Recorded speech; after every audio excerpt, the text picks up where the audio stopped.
Congolaises et Congolais, nous vous saluons. Voici Agora qui est votre émission à caractère socio-culturel.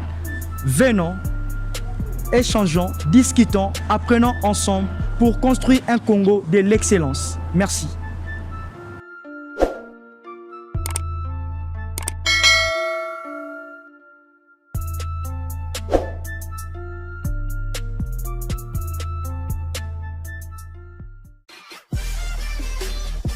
Bandeko na ngai bakongomani, mbote na bino.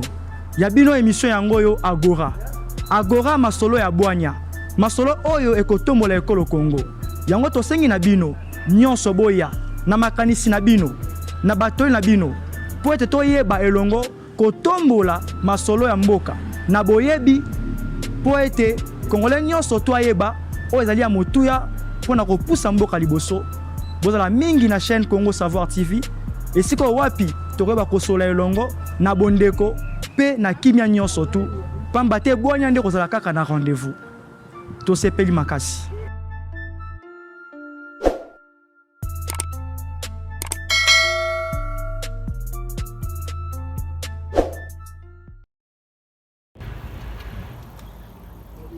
Mesdames et messieurs, nous vous saluons et vous disons bienvenue dans ces nouveaux numéros d'Agora.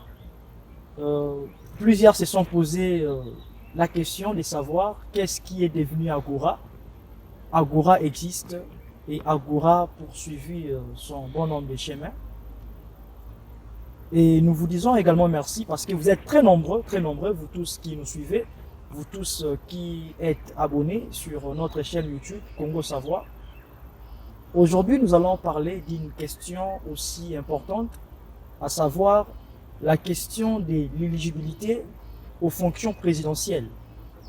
Est-ce que, aujourd'hui, à l'heure où nous parlons, est-il opportun et nécessaire de réserver l'accès à la fonction présidentielle ou aux fonctions du président de la République aux seuls Congolais, des pères et des mères, comme certains soutiennent? C'est au cours de cette émission que nous allons essayer d'aborder la question, de réfléchir, de cogiter ensemble avec vous, vous et nous. Nous allons cogiter afin de pouvoir dégager ce qui est notre position. La RD Congo, comme vous savez, c'est un État démocratique déjà proclamé par notre Constitution. C'est un État qui reconnaît les jeux démocratiques. Un État qui reconnaît que la souveraineté nationale est exercée par le peuple. C'est le peuple qui est les détenteurs du pouvoir. Sur ce, la RD Congo a décidé de consacrer les élections comme étant les seuls modes d'accès au pouvoir politique. C'est depuis 2006, comme vous savez, que la République démocratique du Congo organise les élections.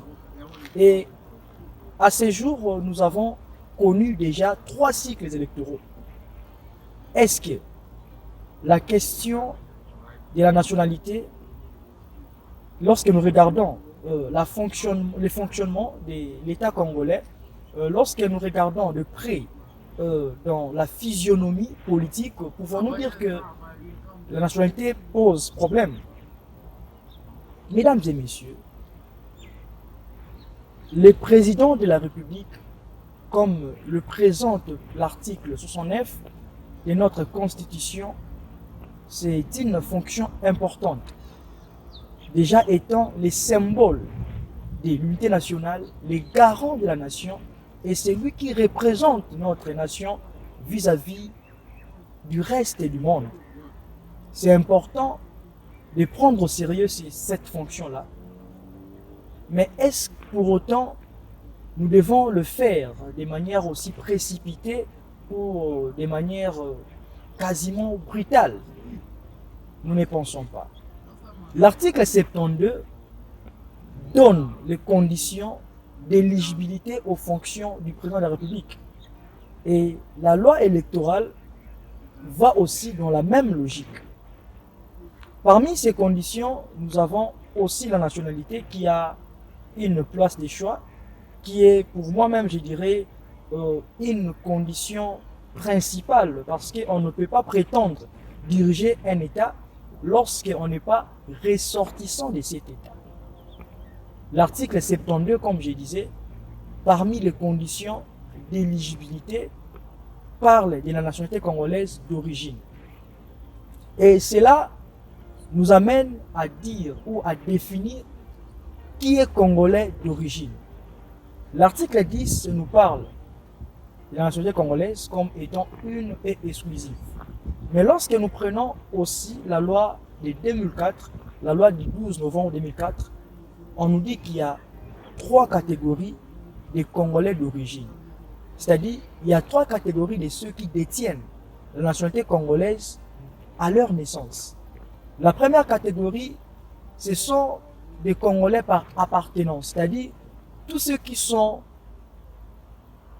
d'une tribu, d'une ethnie, qui faisaient partie du territoire qui est devenu à l'indépendance la République démocratique du Congo. Et ces gens-là sont des Congolais d'origine, par appartenance. Et la deuxième catégorie, il s'agit des Congolais par filiation. C'est-à-dire, lorsque on est né des parents congolais ou l'un de vos parents est congolais, vous possédez la nationalité congolaise d'origine, c'est-à-dire à votre naissance. Et la dernière catégorie, nous avons les Congolais d'origine par présomption de la loi. Là, on vous dit par exemple, un enfant nouveau-né trouvé en RD Congo, dont les parents sont inconnus, cet enfant-là est présumé être congolais d'origine. On vous parle aussi des enfants dont la loi nationale des parents les exclut du fait de la naissance survenue en dehors du territoire national. Mais aussi, nous pouvons parler des cas des enfants qui ne sont pas reconnus, tout simplement parce qu'ils sont nés hors mariage. Et ce sont là les Congolais d'origine. Mesdames et messieurs, vous qui nous suivez, loin de nous plonger dans une polémique stérile, dans une polémique qui ne pourra pas être bénéfique à notre nation. L'article 72 pose les conditions d'éligibilité, comme nous disions tantôt, et parmi ces conditions, il y a la nationalité. Aujourd'hui, il y a un débat qui défraie la chronique, l'actualité au pays, la loi qui vient modifier la loi sur la nationalité, que certains même qualifient de la loi sur la congolité. Un peu comme pour imiter ce qui s'est passé en Côte d'Ivoire, l'ivoirité. Qu'est-ce que nous pensons de cette question? Mesdames et messieurs, nous allons donner un avis techniquement et scientifiquement soutenu. La RD Congo, c'est un état de droit. Un état de droit, ce n'est pas qu'un état de droit institutionnel ou un état de droit qui se manifeste sur le plan judiciaire avec des poursuites. Non. Mais c'est aussi un état qui sait respecter les droits et libertés fondamentaux de ses citoyens. L'article 13 de notre Constitution nous dit que la RD Congo ne peut pas encourager, c'est-à-dire le pouvoir public doit veiller sur l'élimination de toute forme de discrimination. Les Congolais doivent être traités de manière égale et aucune loi, aucune mesure, que cela émane même du pouvoir exécutif, ne peut avoir pour but ou objet de discriminer une certaine catégorie de Congolais en raison soit de leur origine, leur race, soit de leurs opinions ou de leur religion. Mais aujourd'hui, lorsque nous regardons, nous parler des Congolais de père et de mère comme étant les seuls qui peuvent accéder aux fonctions présidentielles. Pour nous, nous considérons cela comme une entorse aux principes égalitaires qui doivent caractériser les citoyens congolais d'origine. Parce que en droit, précisément en matière de droits de l'homme, il y a un principe qu'on appelle le principe de l'intangibilité des droits acquis, ou mieux le principe des standstill. C'est-à-dire, on ne peut pas concevoir une régression en matière de promotion et de protection des droits de l'homme. Et par ailleurs, l'article 220 de notre constitution qui est un verrou. Verrou un certain nombre de matières qui sont intangibles, des matières qui ne peuvent faire l'objet d'une révision. Et entre autres, la forme républicaine de l'État, il y a aussi l'interdiction de réduire les droits et libertés qui sont reconnus à la personne humaine.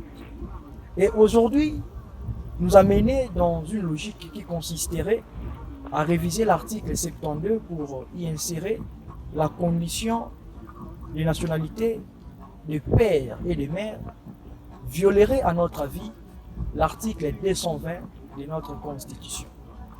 C'est vrai, ceux qui défendent ces projets, ils nous disent que c'est une loi, et la loi d'essence, elle est impersonnelle, elle est générale, elle ne vise pas un individu de manière isolée ou un groupe d'individus de manière particulière, mais nous pouvons aussi, comme intellectuels, ne pas nous limiter au dire des gens, mais nous pouvons aussi essayer un peu comment je peux dire, regarder les contextes dans lesquels nous sommes, les moments que nous traversons, les attitudes, les comportements des uns et des autres. Et nous pouvons situer cette question dans ces contextes-là. Au-delà de la logorée, au-delà de tous les discours maquillés scientifiquement pour donner une justification pour nous distraire ou nous empêcher de dire qu'il y a une main noire derrière ou que cela n'émane pas des officines politiques, mais nous pouvons regarder et constater que cela provient des laboratoires politiques. Pour nous, nous estimons qu'aujourd'hui, c'est vrai, les raisons avancées sont nobles, tiennent. Protéger la souveraineté et l'intégrité de notre territoire, c'est une très bonne chose. Mais aller dans cette démarche-là, pour nous, nous trouvons que cela est inadéquat. Cela est inadéquat parce qu'on aurait renforcé les mécanismes qui existent déjà.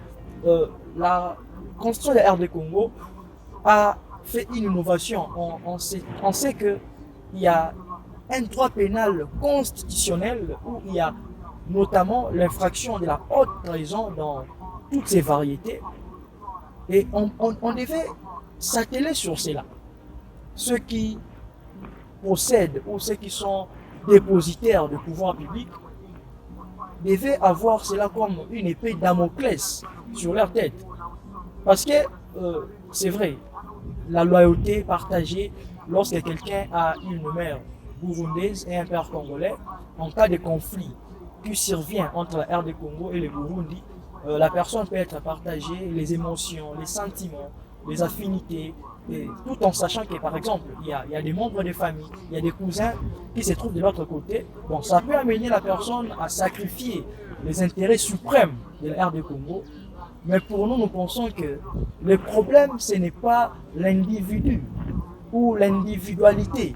Mais pour nous, le problème, c'est de renforcer les systèmes.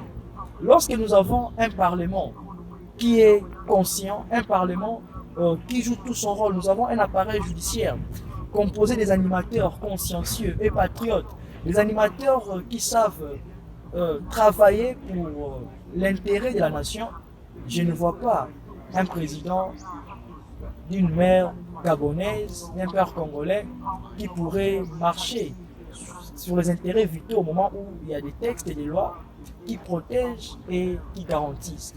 C'est vrai, personnellement, ce qui me dérange toujours avec notre constitution, c'est lorsque, par exemple, on nous parle des Congolais d'origine. Alors que nous savons, la loi de 2004, avec les Congolais par présomption de la loi, telle que j'avais présenté, je venais de présenter plutôt, c'est un risque que moi je trouve dangereux, un risque qui peut un jour se retourner contre nous. Parce que, on vous dit, un enfant nouveau né trouvé en RD Congo.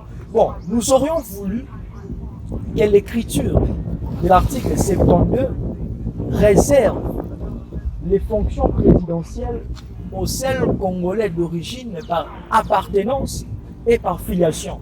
Mais nous trouvons devant ces fêtes où il y a le principe des scans, des styles qui est sur nos têtes comme une épée Damoclès.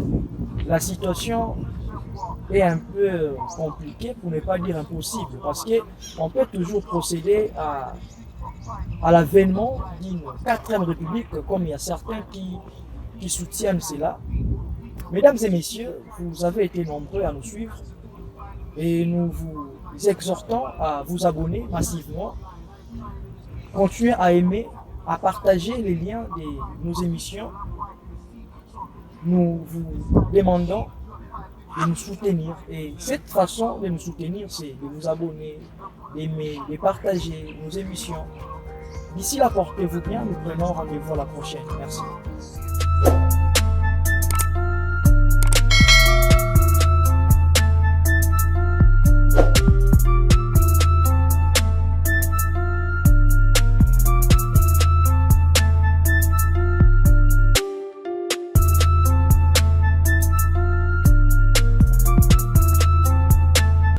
Congolaises et Congolais, nous vous saluons.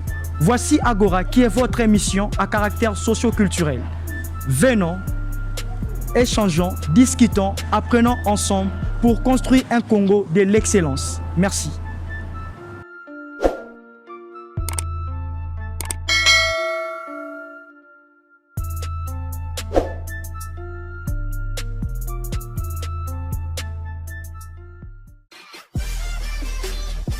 Bandeko na ngai bakongomani, mbote na bino. Ya bino émission yango yo Agora. Agora masolo ya bwanya. Masolo oyo ekotombola ekolo Congo. Yango tosengi na bino, nyonso boya, na makanisi na bino, na batoli na bino. Po ete toyeba elongo kotombola masolo ya mboka. Na boyebi po ete Congolais nyonso toyeba o ezali ya motuya pona kopusa mboka liboso. Bozala mingi na chaîne Congo Savoir TV. Et si ko wapi tokoba kosola elongo na bondeko pe na kimia nyonso tu pamba te bwanya nde kozala kaka na rendez-vous. To sepeli makasi.